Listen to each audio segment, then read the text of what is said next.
السلام علیکم امی جان۔ وعلیکم السلام ایمانی۔ امی جان، آج آپ مجھے حضرت بلال حبشی کے بارے میں بتائیے۔ ٹھیک ہے ایمانی، میں بتاتی ہوں آپ کو۔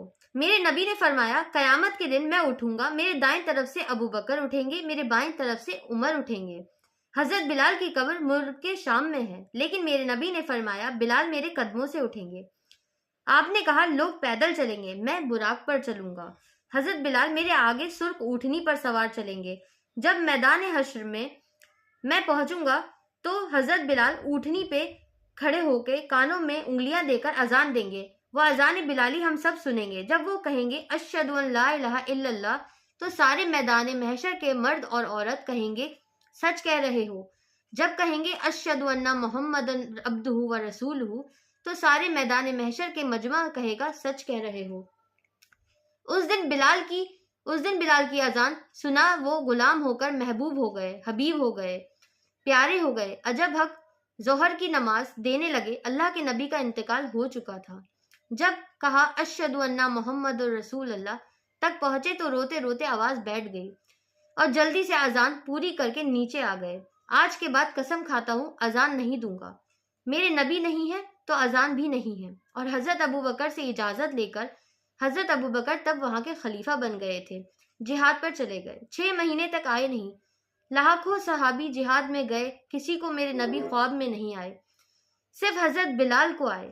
بلال یہ کیا بے وقوفی ہے، کیا بے وفائی، ہم سے ملنا ہی چھوڑ دیا، ہمارے پاس آنا بھی چھوڑ دیا۔ آنکھ کھلی تو اس کے یوں لگا اللہ کے نبی زندہ ہیں، بلا رہے ہیں، یا رسول اللہ میں آ گیا، یا رسول اللہ میں آ گیا ہوں، یا رسول اللہ میں آ گیا ہوں۔ 21 دن کا سفر 7 دن میں طے کیا، صرف اور صرف 7 دن میں۔ نماز اور پیشاب کے لیے اترتے تھے اور بھاگتے بھاگتے 8ویں دن جب میدان میں پہنچے تو آتے آتے شور مچایا، یا رسول اللہ میں آ گیا۔ ان کے ذہن سے نکل گیا تھا کہ رسول اللہ تو دنیا سے جا چکے ہیں۔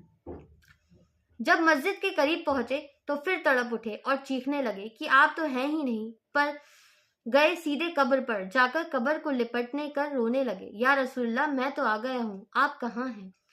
بے قراری میں روئے جا رہے ہیں۔ نماز کا وقت داخل ہوا، کون سے نماز تھی یہ تو پتہ نہیں، یہ تو اللہ ہی جانتا ہے۔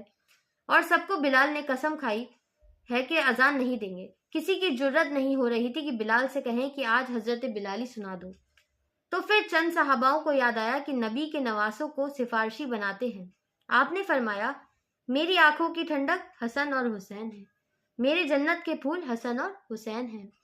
صحابہ آئے، بچوں کے پاس حسن 7 سال کے، حسین 10 سال کا فرق تھا دونوں بھائیوں میں۔